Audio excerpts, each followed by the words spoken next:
Entonces, continuando, resulta que acontece que esta información de saber esa medida, esa que nosotros colocamos allí ya con cal, después de hacer todo el replanteo, pasar hilos, sacarlos, generar los caballetes, bueno, toda esa vaina. Después de tener toda esa información ahí, pues nosotros apenas hemos trasladado, normalmente es esta medida, ¿sí? Esta medida, la medida más grande respecto del plano de cimentación. ¿Cómo así?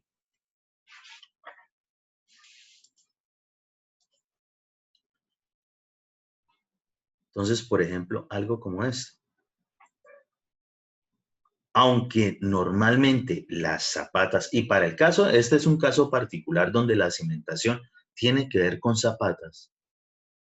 Ella tiene una parte que más o menos puede ser de la misma sección de la columna o en algunos casos, cuando es necesario el pedestal, pues tendrá un poquito más de sección que la columna que desde ella precisamente parte. Esa es la cuestión de eso.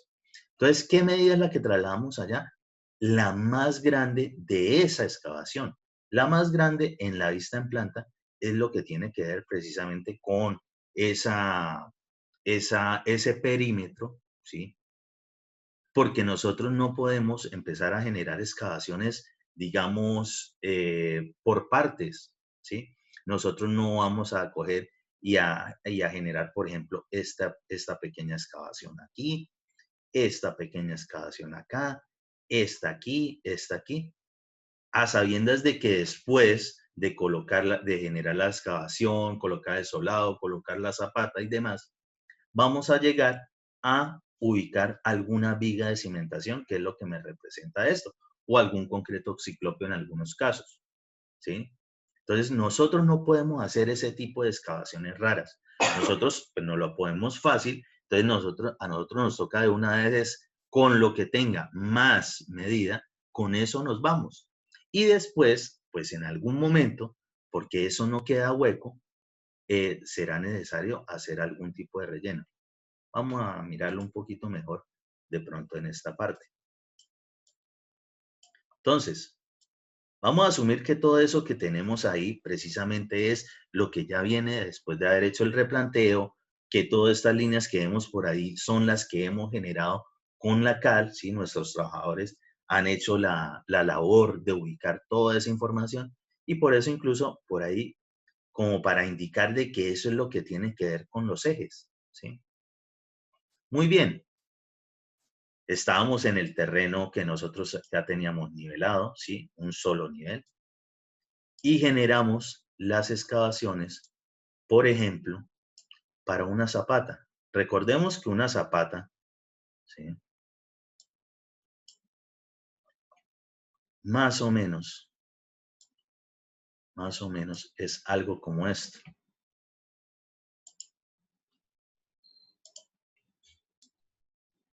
¿sí?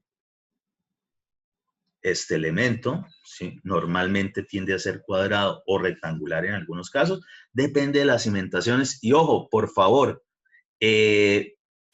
repasen o aprendan o busquen absolutamente todos los tipos de cimentaciones que podemos tener en cualquier obra, ¿sí? Todos los tipos de cimentación que tenemos, todos. Porque pues si nosotros ni siquiera no sabemos cuáles son los tipos de cimentación, pues mucho menos nos vamos a imaginar su forma geométrica, su configuración geométrica para poder desarrollar su excavación en el momento que se requiera. Entonces, obligatoriamente tenemos que saber de qué nos están hablando. Para el caso, este es un ejemplo típico de una zapata, ¿sí? Una zapata ya cuando ha quedado fundida, donde solamente observamos el concreto, pues esto resulta y acontece que es concreto reforzado.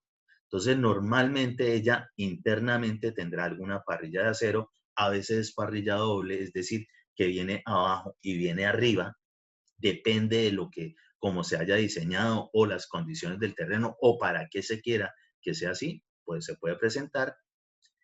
Vendrán los refuerzos longitudinales, que son el arranque desde donde vienen las columnas, ¿sí? Y adicional de eso, es de ese refuerzo longitudinal, nosotros ya lo hemos mirado, ya hemos aprendido, obligatoriamente tiene que tener los estribos o flejes, ¿sí? Es decir, ese refuerzo transversal que me amarra, que une, que logra, digamos, configurar un núcleo de concreto, ¿sí? Dentro de él. Veámoslo mejor por aquí.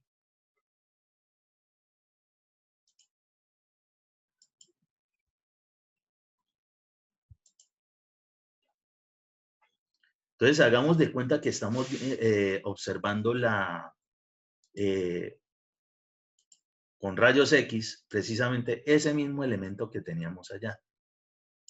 Entonces, dentro de él, dentro de ese concreto, y lo único que nosotros observamos es el concreto, observamos pues que, sí tiene por allá una parrilla, vienen los arranques del refuerzo longitudinal de las columnas, vienen los refuerzos transversales, ¿sí?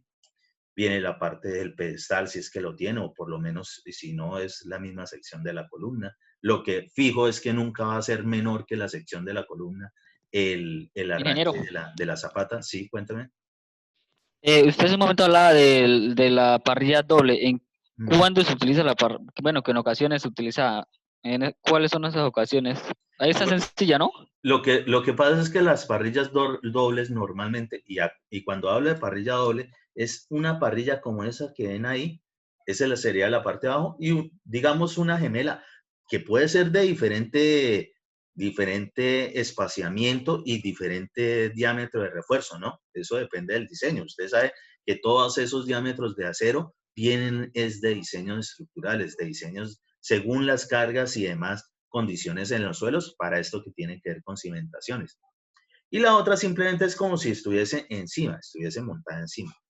¿En qué condiciones? Normalmente cuando tiende a haber algún volcamiento, ¿sí? Es decir, que en vez de presentarse un asentamiento en el terreno, más bien las condiciones de esfuerzos, de empujes que tienen esos suelos, tienden más bien es a generarle volcamiento a esos mismos elementos de zapatas. Entonces, para poder contrarrestar eso, a veces es necesario esa colocación de esas parrillas. Eso sí es dependiendo de la condición específica para eso. Que no sea común, sí, de pronto no es tan fácil verla, pero tampoco es nada del otro mundo. O sea, no se vayan a asustar si de pronto en el proyecto o en los proyectos que les toca todo el tiempo tienen parrillas dobles, no, para nada. O sea, puede ocurrir y eso sí, depende del diseño, depende de las condiciones de carga, depende de las condiciones de suelo. Simplemente es eso. Ah, listo, ingeniero, gracias. ¿Listo? Esta parte de abajo, pues, es lo que correspondería como a ese espesor de lo que vendría siendo el solado. Por eso por ahí no ven absolutamente nada que tenga que ver con refuerzo. Y ojo, aparte de eso, aparte de que es un concreto pobre que no tiene mucha resistencia, ¿sí? Es decir, esa relación agua, cemento y demás no es la adecuada para resistencia a la compresión. Adicional de eso, tampoco tiene refuerzo, es decir, el solado, concreto de saneamiento o concreto pobre nunca es un concreto al cual se le adicione refuerzo, ¿sí? Es un concreto muy simple, ¿sí? Entonces, esto, ¿sí? Es todo ese poco de refuerzo normalmente lo que vemos por dentro de esto, así de simple. Entonces, pues sí, tenemos que saber cómo es que va a quedar a la final esa estructura. Nosotros tenemos más o menos que hacernos el modelo en 3 dimensiones, imaginárnoslo. Esa es una de de lo que nos diferencia del pensamiento de cualquier otro mortal, es que nosotros sí tenemos que tener este tipo de ubicación espacial muy bien desarrollada. Eh, Adicional de eso, pues existen ya muchos software, por ejemplo, este que es de lo más simple que hay, eh, para poder ver mucho más fácil ese dimensionamiento de esos modelos, ¿sí? Es decir, más o menos imaginarnos más real cómo va a quedar eso. Entonces, nosotros no podríamos excavar, ¿sí? Que era lo que les estaba diciendo. Por ejemplo, solamente este pedacito. Después, solamente este pedacito. Y después, a la final, llegar excavando y solamente por debajo continuar a hacer esta excavación. Primero, muy difícil de hacerlo. Segundo, después, cómo usted hace para verificar y meter el refuerzo. Y aparte de eso, cómo hace para sostener el resto del suelo por encima si ya no tiene nada debajo, si tiene el hueco. Eso no se puede. Es decir, tampoco es una cuestión, y también hay que entenderlo así, pues nosotros vamos a hacer de cuenta que vamos a excavar con la medida más grande. ¿Cuál es la medida más grande? Pues la que ubiquemos para el caso de una zapata, pues todo ese cuadrado o rectángulo según sea el caso. Muy bien, llegamos hasta dónde? Hasta la profundidad de cimentación que nos lo determinen los planos. Por ejemplo, ¿cuáles planos? Entonces, tenemos una vista en planta y obligatoriamente necesitamos planos de detalles, perfiles, cortes o demás, donde podamos identificar precisamente las profundidades o anchos o algunas, digamos, especificaciones adicionales de eso. ¿Y a qué nos referimos? Ah, miren, vamos a hacer de cuenta.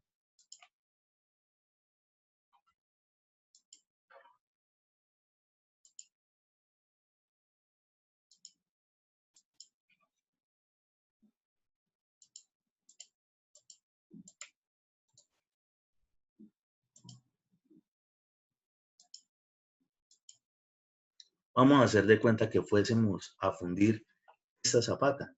Pues miren, este espacio en algún momento nosotros no podemos empezar a solamente excavar lo que va a contener el concreto reforzado. No podemos, ¿sí? Entonces nos toca hacerlo con la medida más grande. Esta medida pues la sacamos de la vista en planta, ¿sí? Nosotros tenemos que estar mirando al mismo tiempo varios planos, muy seguramente. Y de ahí sacamos precisamente esa información. Muy bien, llegamos hasta la profundidad que nos dice allá. Ya sabemos de dónde sale esa profundidad. Y resulta y acontece que lo que acabamos de hablar, entonces vamos a tener que fundir de una vez, ¿sí? Llegamos hasta nuestra profundidad máxima de terreno y de una vez le fundimos el solado, de una vez, ¿sí? Es necesario para que eso, y miren que tengo ese tono de terreno pues más oscuro como para identificarlo respecto de la superficie, para que este no empiece a comportarse como este que originalmente era el que no nos servía, ¿sí? Es decir, que para el caso,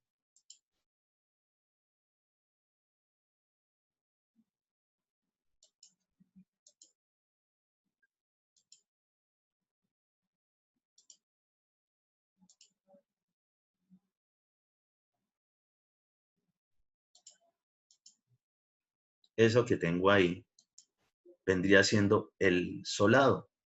Noten que tiene la medida de la zapata, pues obviamente son medidas geométricas fáciles de identificar, son fáciles de hallar y pues tiene un espesor. Esos espesores pues obviamente que también nos los tiene que decir el diseño. Y terminamos fundiendo absolutamente todo eso. Es decir, el terreno, esa parte que tenemos allí al fondo, ya no va a estar en contacto directo con el medio ambiente. Que las paredes sí van a, sí, las paredes sí, pero las paredes en este momento no son las que van a soportar la estructura. La que va a soportar la estructura es lo que va a estar acá en la parte del fondo. ¿Entendido eso? Sí, señor. Ok. Muy bien. Ahora bien, listo, excavamos eso. Resulta y acontece que cuando nosotros excavamos, no es que lo podamos hacer con un mega láser ni nada por el estilo, ni haciendo uso de la fuerza y levantar con poderes mentales todo ese terreno que necesitamos excavar. Es decir, no nos va a salir algo como esto. Supongamos que esta es la profundidad correspondiente a esto, ¿sí? Notemos que arriba está la parte superior y del terreno, el nivel del terreno, y pues acá tenemos el color del terreno pues, que ya hemos excavado. Esto nunca va a salir de esta forma. ¿Sí? Miren, corresponde a esas medidas. Pero nunca va a salir de esta forma. Y aquí es donde precisamente dentro de esas tablitas que ustedes buscaron y que pues me enviaron al Edmodo y demás, algo de eso tenía que ver con el esponjamiento, abundamiento, ¿sí? O expansión de los suelos, allí algo sobre eso. ¿Por qué? Y aquí es donde tiene uno que aplicarlo en algún momento. Porque resulta y acontece, y pues gracias a Dios la mayoría de ustedes sí, creo que absolutamente todos tuvieron la oportunidad en la vez o las innumerables veces para algunos en que vieron Mecánica de Suelos 1, de realizar apiques. ¿Sí? Un apique es un hueco como esto, una excavación. Y cuando estaban haciendo eso, supongamos que no lo hicieron ustedes, que contrataron a alguien, pero seguramente estaban mirando, se dieron cuenta que todo ese terreno que iban sacando, después, cuando tenían que rellenarlo, y esa era una obligación para esa cuestión de los apiques en mecánica de suelos, siempre sobraba un poco. Eso ocurre precisamente es por esto, porque nosotros no excavamos y sacamos esa parte excavada exactamente con la medida del cálculo, para nada, ¿sí? Ella se empieza a desmoronar, antes estaba pues confinada por esta masa de suelo, pues ya no está confinada, entonces, uy, descansa un poquito, entonces se empieza a estirar. Eso es lo que le ocurre al suelo. Entonces, dependiendo de los tipos de suelos, ustedes encontraron muchos datos. Supongamos que para la arcilla, y si quiere alguien, por favor, dígame de pronto qué encontró de esponjamiento para la arcilla, de cuánto, de qué porcentaje.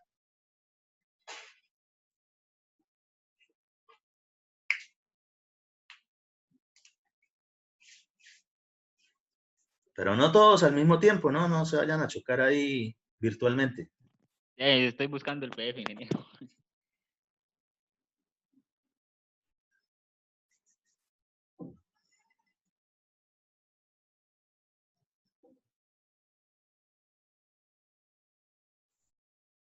Voy a decir mientras tanto un absurdo. Voy a ponerle punto 15 o punto 25.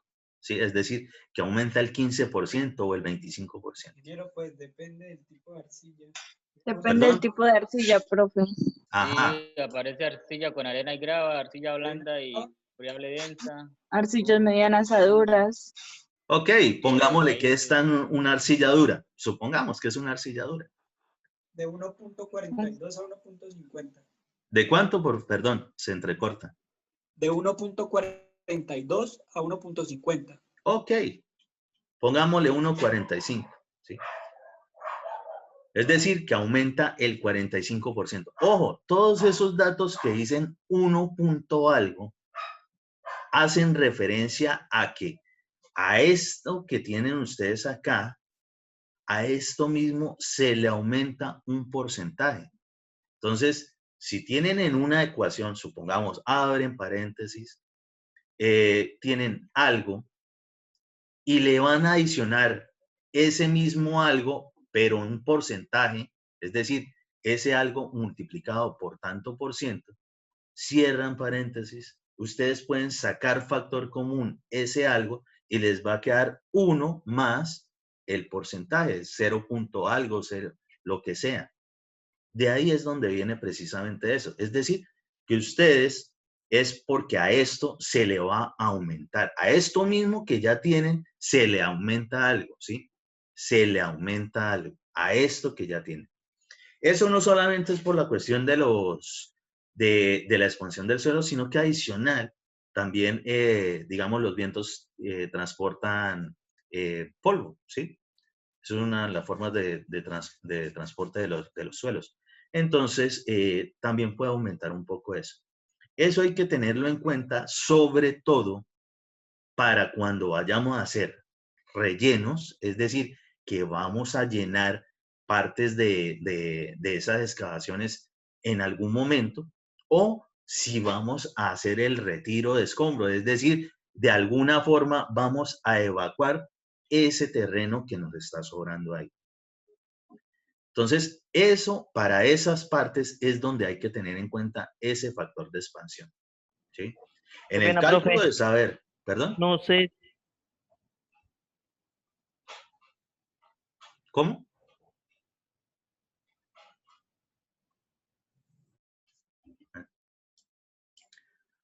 En el momento, ¿sí? Ustedes calculan perfectamente cuánto es la excavación. Muy bien. Y eso sí, es tal cual la medida. Pero cuando ya vamos a utilizar de nuevo ese material excavado, ahí tenemos que tener en cuenta que se ha esponjado, se ha abundado o se ha expandido, ¿sí? Eso es lo que le va a ocurrir a ese terreno. Muy bien.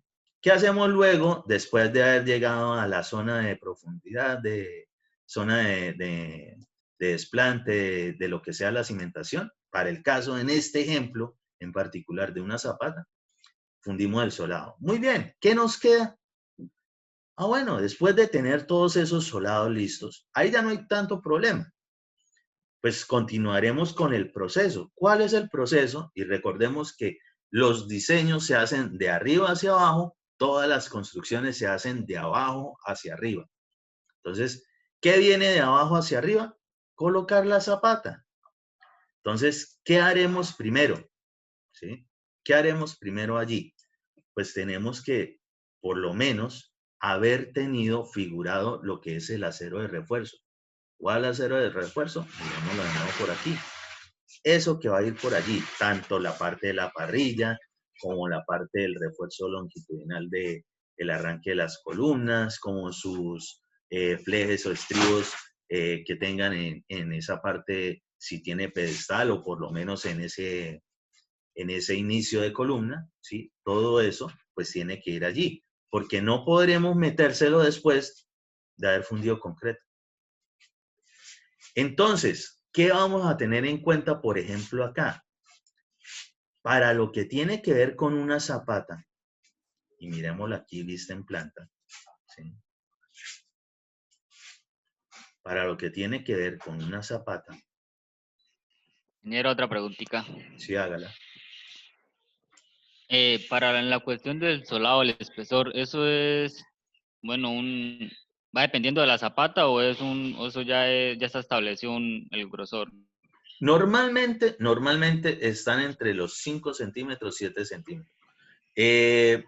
Para el caso, hay una cuestión y es que ustedes recordarán que el concreto, sí, y eso lo vamos a estar repasando en estos días, lo de obligatoriamente tiene que tener agregado grueso, sí, la gravita. Normalmente la grava que se utiliza para el concreto es de 3/4.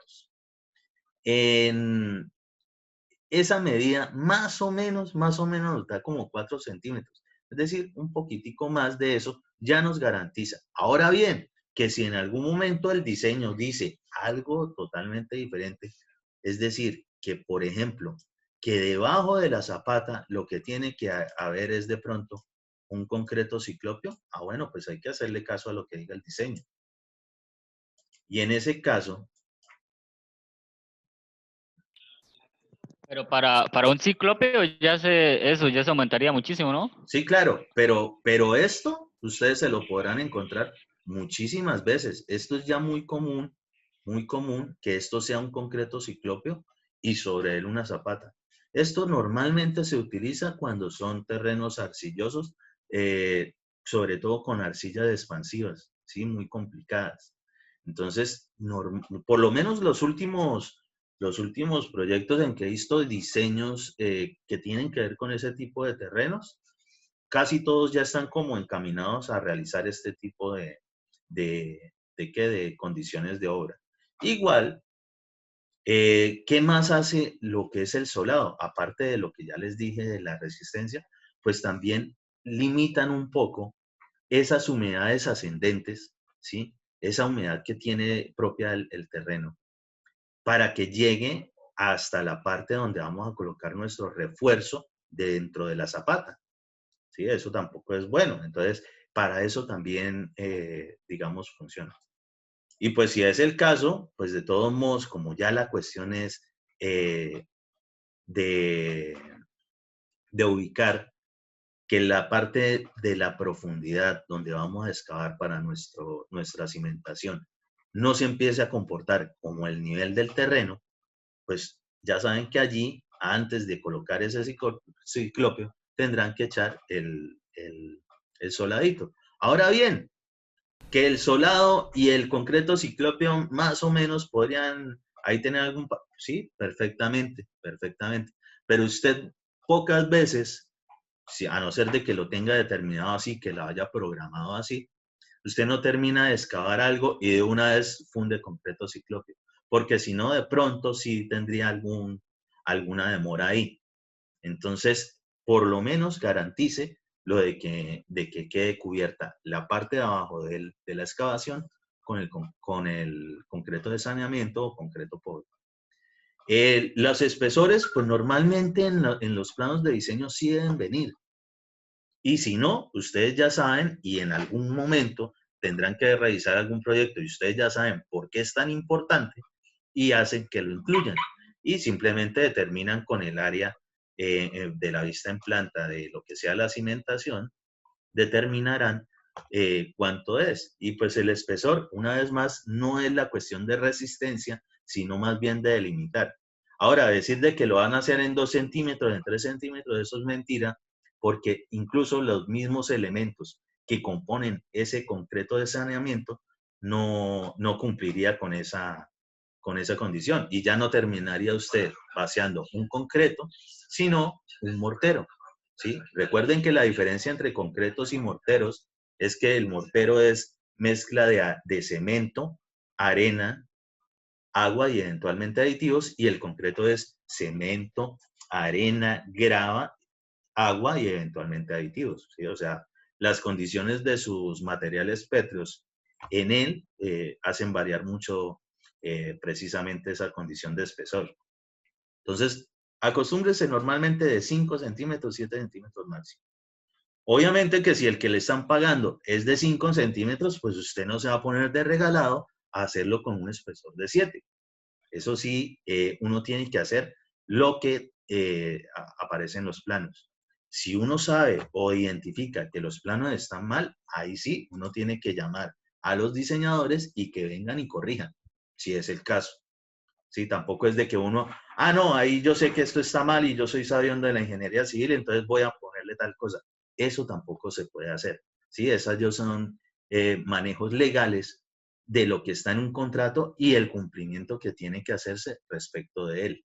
Entonces, también tengan mucho cuidado en eso, pero sí están en la obligación de hacer saber de que tienen alguna duda o inquietud respecto de los diseños y todo diseñador La NSR 10 lo dice, nuestro reglamento de construcción colombiano sismo resistente, que es obligación de todos los diseñadores aclarar cualquier duda o inquietud que se presente respecto de sus diseños, así tal cual. Ingeniero, una pregunta. Sí, dale.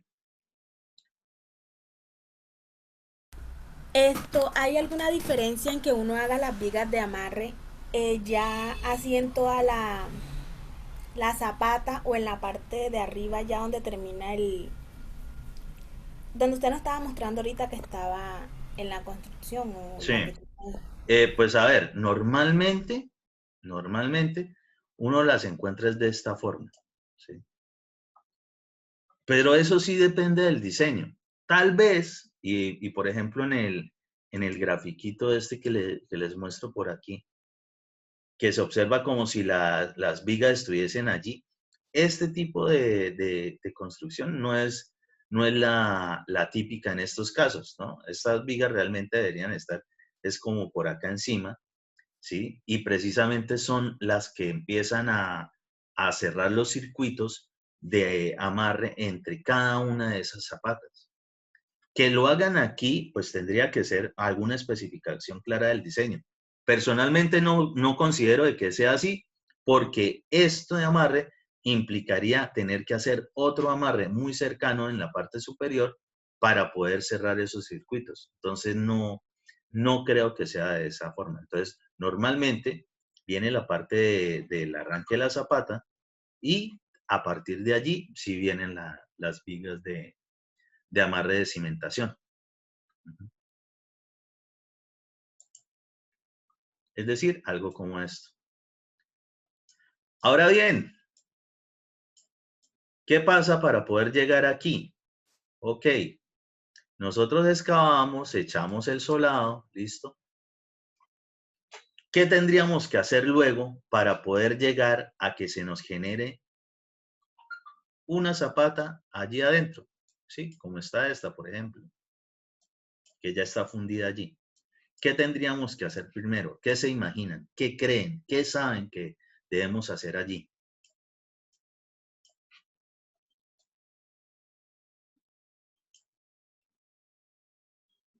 Si nosotros a lo que tenemos que llegar es al concreto reforzado de la zapata, ¿qué creen que sería la siguiente etapa para eso?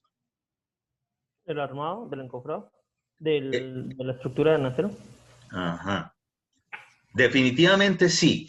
Y ojo, el armado del acero de refuerzo, el armar las parrillas, el armar los flejes, el doblar los aceros longitudinales, si es que hay que doblarlos en algún momento, es decir, para los ganchos. Esas actividades normalmente se hacen paralelas a cuando se está haciendo las excavaciones, ¿sí? No es que yo con 3 personas hago las excavaciones, fundo solado, armo, refuerzo. Normalmente, si la obra es medianamente grandecita, uno tiene varias cuadrillas, es decir, varios grupos de personas generando ciertas actividades. Y nosotros en construcción generamos actividades que se denominan paralelas. Muchas son así, sobre todo al inicio del proyecto.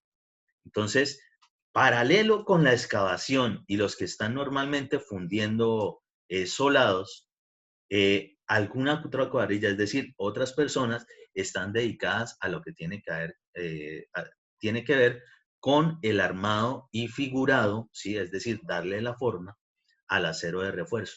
Ojo, eso cuando podemos realizar esa actividad in situ, es decir, en la obra. No todas las veces es así. No es obligatorio que tengamos que figurar el acero en la obra. Nosotros lo podemos incluso comprar figurado. Es decir, que nos llegue, nos lo traigan ya armados todos los estribos, todos los flejes, doblados todos los ganchos de los aceros longitudinales, y nosotros simplemente lo que hacemos es amarrar las canastas o castillos de acero en nuestras obras, las parrillas que sean. ¿Que cuando se utiliza uno y cuando se utiliza otro? Ah, bueno, nosotros también adicionalmente de estar pendientes de la parte técnica, nosotros también tenemos que tener en cuenta la parte financiera, es decir, el billete.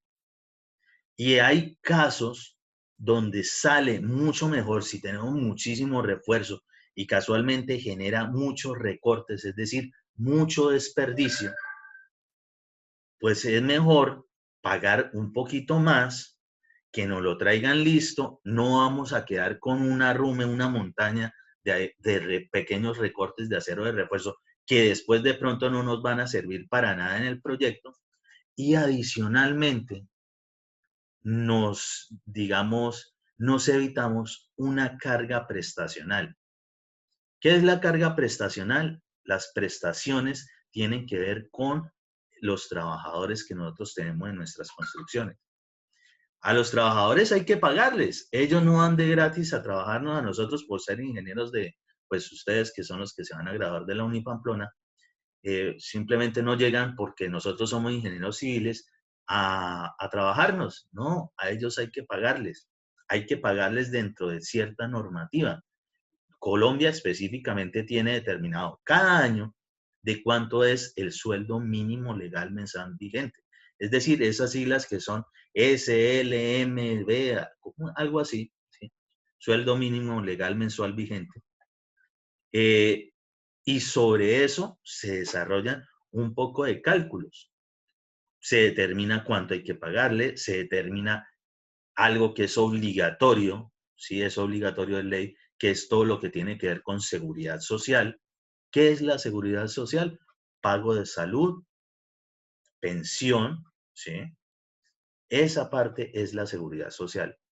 Y el ARL, que es la administradora de riesgos laborales, es decir, eso de lo que más van a tener, digamos, peligro nuestros trabajadores al trabajar en construcción. Con eso, adicional, después del tiempo trabajado, es decir, duraron un día, duraron media hora, duraron un mes, duraron 6 meses, duraron años trabajando con nosotros, por ley ellos tienen derecho a unos pagos adicionales respecto del tiempo trabajado. ¿Qué es eso? Lo que se conoce como prestaciones sociales. Entonces, para el caso, las prestaciones sociales son algo que se denomina cesantías, intereses sobre cesantías, prima de servicios, vacaciones, y normalmente va incluido también la parte de la dotación, ¿sí? Esas son las prestaciones sociales. Todo eso en algún momento, cuando terminemos nuestros proyectos, siempre hay que liquidar tanto la obra y liquidar a nuestros trabajadores. Ojo, cuando estoy hablando de liquidación es desde el punto de vista administrativo, ¿sí? No es que los eliminen de por vida. Entonces, es desde ese punto de vista, se denomina liquidar cuando ya se llega a que se encuentran a paz y salvo tanto el contratante, es decir, nosotros en este caso, como nuestros empleados, es decir, el oficial, los ayudantes, el maestro, los que sea que tengamos trabajando en la obra. Ellos están de acuerdo, Ingeniero, nosotros estamos de acuerdo, se paga y chao. Cuénteme. ingeniero, una pregunta. Uh-huh. ¿Qué pasa, digamos, cuando se está ejecutando una obra y no se termina a tiempo? Y no se termina a tiempo, ya se lo respondo Sí. ahorita que volvamos de este corte. Vámonos a comerciales. Ok.